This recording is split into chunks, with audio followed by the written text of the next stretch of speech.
After years of serving overseas, Daniel Carter, a decorated soldier, was finally coming home. His heart raced with excitement as his plane touched down on familiar soil. He could already picture the reunion with his wife, Emily, and their young son, Jake. He had dreamt of this moment for so long, coming back to the warmth of his family, the comfort of his own home, and the peace he had longed for during his time in foreign lands. As Daniel drove toward his house, a sense of anticipation filled the air. But when he turned onto his street, something felt off. There was a strange car parked in his driveway. His heart skipped a beat as he slowed to a stop, staring at the unfamiliar vehicle. He shook his head in disbelief, thinking it was a mistake or a neighbor visiting. But as he stepped out of his car and walked up the driveway, his stomach twisted with unease. Through the window, he saw a family inside, a man, a woman, and 2 children. They weren't his family. A sudden chill ran down Daniel's spine. What had happened? Why were strangers in his home? With his heart pounding in his chest, Daniel walked up to the front door, his mind racing. He knocked firmly, expecting someone to open the door and explain the mix-up. But when the door swung open, it wasn't Emily's familiar face that greeted him. Instead, a middle-aged man stood there, smiling as if he had all the answers. "Can I help you?" the man asked, raising an eyebrow. Daniel's voice trembled as he spoke. "This is my house. I live here. Who are you?" The man's smile faded slightly, replaced by a hint of confusion. "Oh, I'm sorry, but we bought this place a few months ago. The sale went through clean. I thought you'd have been notified."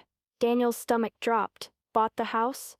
He had been overseas, yes, but Emily had promised him they would hold everything together. His thoughts spun wildly.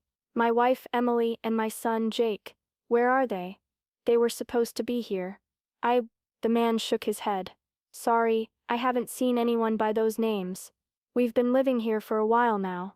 Confused and panicked, Daniel took a step back, fumbling for his phone.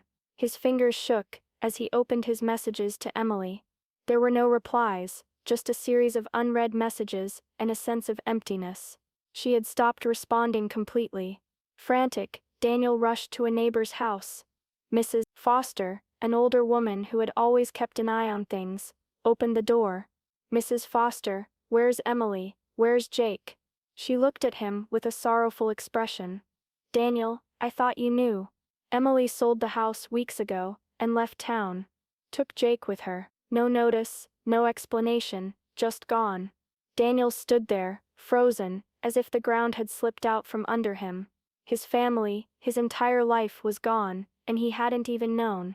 Still in shock, Daniel could barely wrap his mind around the crushing reality.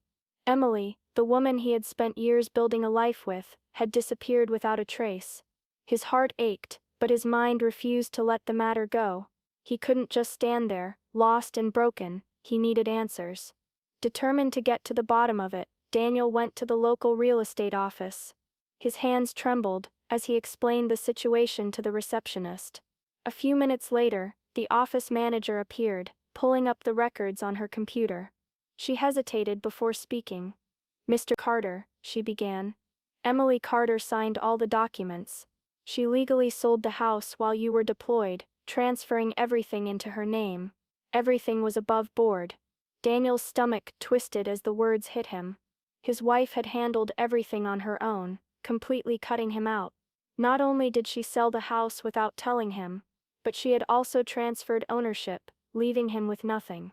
Stunned, Daniel left the office and checked his bank account. His chest tightened as the balance showed $0. All his savings, every penny he had earned over the years had vanished. Emily had taken it all, every last bit. He needed to know why. He needed to understand how she could betray him like this. The answers seemed to be just out of reach, but there was one person he could turn to, his old friend Mike, who had stayed behind when Daniel left for his deployment. When Daniel finally tracked Mike down, his friend looked hesitant, almost guilty. After a long silence, Mike finally spoke. "Daniel, I didn't want to tell you this, but Emily, she left you for someone else. A guy named Mark. She's been seeing him for months." "I'm sorry, man." The words felt like a punch to Daniel's gut. His mind reeled. Emily had left him, not just emotionally, but physically. She had found someone else, someone who wasn't even a shadow of the man he was. A flood of emotions rushed through him: anger, confusion, betrayal. But instead of crumbling, Daniel's resolve grew stronger. He wasn't going to let her get away with this. His son, Jake, needed him. He needed to find his son, and he would stop at nothing to get justice. No one was going to take his family away from him. With his heart heavy and his mind consumed by thoughts of his son, Daniel found himself with nowhere to stay. The house he had returned to, the home that had once held the promise of a warm reunion, was now nothing more than a stranger's property. There was no place for him here, no sanctuary to ground his shattered world. In a daze he checked into a cheap motel on the outskirts of town, a place far from the life he had once known. It was far from ideal, but it was all he had for now. Determined to fight for his family, Daniel made calls to lawyers, hoping for some guidance, but the news wasn't good. "It's going to be a long process," they said. "This could take months, even years. The legal battle to reclaim his house, his savings, and even his son would be a drawn-out nightmare." He couldn't afford to wait. Time was against him, and his son was out there, lost to him. Refusing to give up, Daniel dug deeper. He pored over old bank statements, social media accounts, and text messages, anything that could lead him to Emily and Jake. He searched through everything she had left behind, every clue that might point him toward their new life. As he sifted through the details, he finally found something: a series of transactions, a new address in a neighboring town, and a photo of Emily with Mark, her new boyfriend. The realization hit him like a ton of bricks. She had moved on, and she had taken Jake with her. They were living in another town, starting a new life together, without a care for the man who had sacrificed so much for them. The pain of betrayal burned deep, but it fueled Daniel's determination. This wasn't just about the house or the money, this was about his son, his flesh and blood, being torn away from him. He would find Jake, and he would make sure Emily knew that she hadn't gotten away with this. Not without a fight. The drive to the new town felt endless, each mile a heavy weight pressing down on Daniel's chest. His hands gripped the steering wheel as his mind raced with what he would say when he saw Emily again. Anger mixed with a deep sense of loss, but above all he felt an overwhelming need to see his son. He had to know that Jake was okay, that he wasn't just some casualty of Emily's selfish choices. When Daniel finally arrived in the town, he followed the address he had uncovered. He drove down a quiet street, eyes scanning the houses. There it was, Emily's new home. A house he had never seen before, one that felt like a cold reminder of everything he had lost. He parked his car across the street, and sat there for a moment, collecting himself. He couldn't let his emotions get the better of him now. His eyes fell on the yard.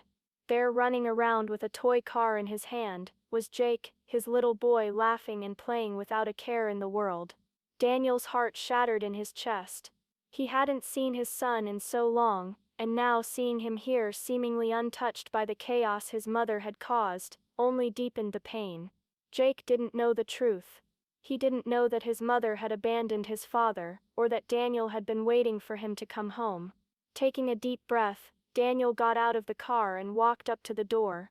He knocked, his heart racing. Moments later, the door swung open, and there she was. Emily. She froze for a moment, her eyes wide with shock, before a mask of defiance quickly replaced her stunned expression. She whispered, voice trembling, "What are you doing here?" Before he could say anything, she tried to slam the door in his face, but Daniel quickly stepped forward, his hand stopping it from closing. "You don't get to do this, Emily," he said. His voice strained with both anger and pain. "You don't get to just take our son and leave without even telling me why. Where's Jake?"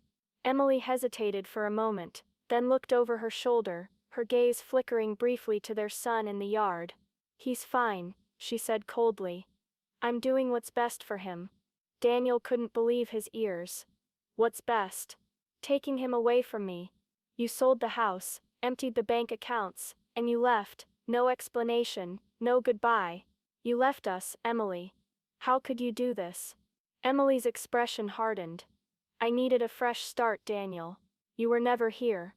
Always away on deployments, always gone. Mark is here for me now, For us. He's been there when you weren't.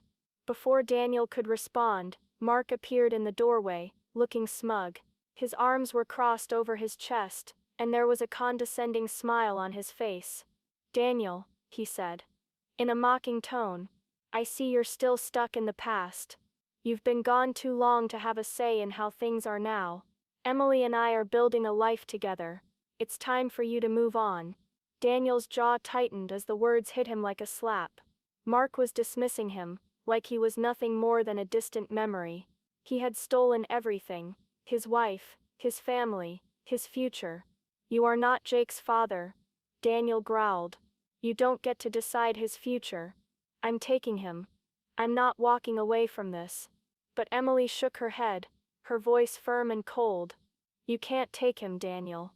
Mark is a better father figure. He'll give Jake the life you couldn't." The words cut deeper than anything she had ever said before. Daniel wanted to scream, but instead he stood there, his heart breaking all over again. He had lost his family, his home, and now he was losing the battle for his son. But one thing was clear: this wasn't the end. He wouldn't give up. Jake was his, and no one, not even Emily, was going to take that away. As Emily's words echoed in his ears, something shifted inside Daniel.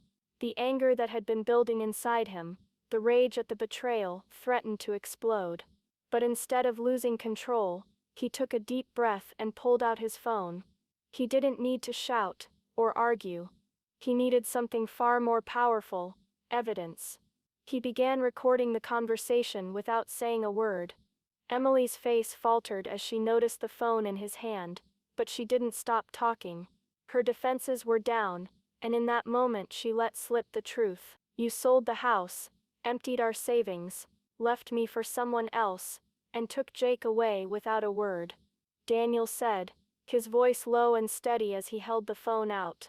"This isn't a mistake, Emily. You did this on purpose." Emily's eyes narrowed, but there was a flicker of fear in them now. "I had to move on, Daniel. I couldn't keep waiting for you to come back. You were never there for us. Mark, he's here now. He's the one who can give Jake the life I couldn't get with you." Daniel didn't react, just letting the words flow into the recording. He had already contacted a lawyer, and through the military legal team they were exploring charges for fraud and abandonment. The betrayal was clear, and the evidence would not be ignored. If she thought she could get away with this, she was wrong.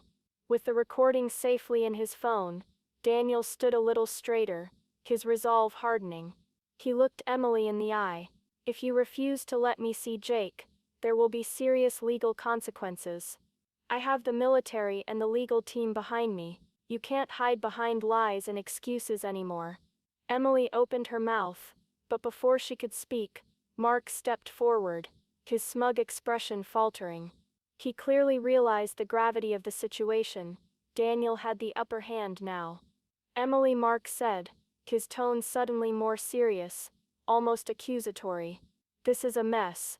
If he's got the military behind him, we're in real trouble." His eyes shifted to Daniel. "You really think this will work?" Daniel didn't answer, but his silence was enough. The threat of legal action was real, and both Emily and Mark knew it. Mark looked at Emily, the tension between them rising.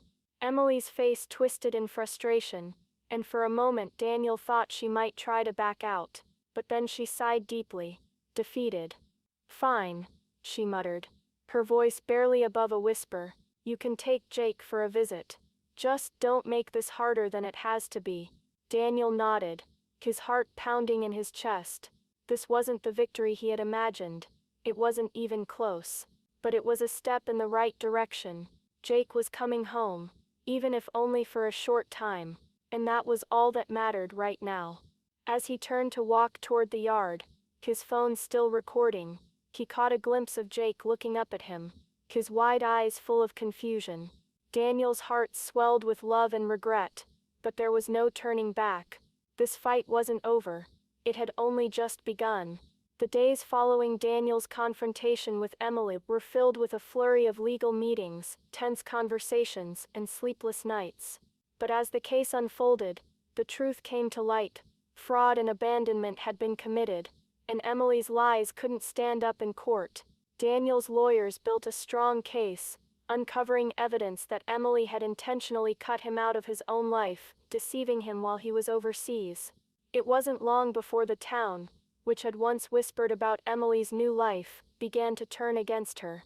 The people who had once admired her strength now saw her for what she truly was, someone who had abandoned her family for selfish reasons. Word spread quickly, and soon, the whispers were replaced with open judgment. In court, Emily fought fiercely, but the evidence against her was undeniable. The judge granted Daniel temporary custody of Jake, ruling that Emily had neglected her responsibilities as a mother. Emily, devastated by the loss of her son and the fallout from her actions, found herself facing a future much darker than she had ever imagined. Mark, who had stood by her through it all, suddenly disappeared from the picture. With the scandal surrounding Emily's betrayal, he had no interest in being part of the mess. He left her, unwilling to be involved in the fallout. Emily was left alone, isolated, with no one to blame but herself. For Daniel, though, the battle wasn't over. As he held his son in his arms for the first time in what felt like forever, he knew the road ahead would still be difficult. But as he looked into Jake's eyes, he realized something. He had lost everything: the house, the life he had planned, but he had gained what mattered most. He had his son back. The town, which had once seen him as a broken soldier, now looked at him differently. He wasn't a man who had been abandoned. He was a father who fought for his child. And as he walked with Jake by his side, starting over with nothing but the love they shared, Daniel knew he was finally on the right path toward healing, redemption, and a new beginning. After the court battles and the whirlwind of legal paperwork, Daniel and Jake finally found a new place to call home. It wasn't much, smaller, quieter, and humble, but it was theirs. Every inch of the modest house was filled with love and the kind of hope that only a new beginning could bring. Daniel poured his heart into making it a place where Jake would feel safe and cared for. At first, Jake had been confused and uncertain, his little world shaken by the changes. But as the days passed, he began to settle, to understand that his father was there for him in ways that were deeper than words could explain. Daniel did his best to reassure him, to show him that nothing would ever tear them apart again. One evening, after a quiet dinner and an evening of laughter, Daniel tucked Jake into bed. He kissed his son's forehead, smoothing his hair as he whispered goodnight. But just as he turned to leave, Jake's small voice broke the silence. "Dad, I missed you," Jake whispered, his voice filled with sincerity and innocence. Tears welled up in Daniel's eyes as he stood there, overcome with emotion. The pain of the past, the battles, the loss, all melted away in that one moment. This was home. His son was finally where he belonged, safe and loved. And for the first time in a long time, Daniel allowed himself to believe that no matter what the future held, they had each other. The story ended not with bitterness, but with a sense of justice, resilience, and an overwhelming hope for the future. Thank you so much for watching this powerful story of a father's love, resilience, and the fight for justice. Daniel's journey reminds us that no matter how broken life may seem, there's always hope for a new beginning, especially when we stand up for those we love. If you were moved by this story, please don't forget to hit that subscribe button so you don't miss out on more emotional and inspiring content. Like this video if you believe in the power of love and family. We'd love to hear your thoughts. Comment below, and share your own experiences or thoughts on the story. And if you think others could use a little inspiration, share this with your friends and family. Thank you again for being a part of this journey, and we'll see you in the next story.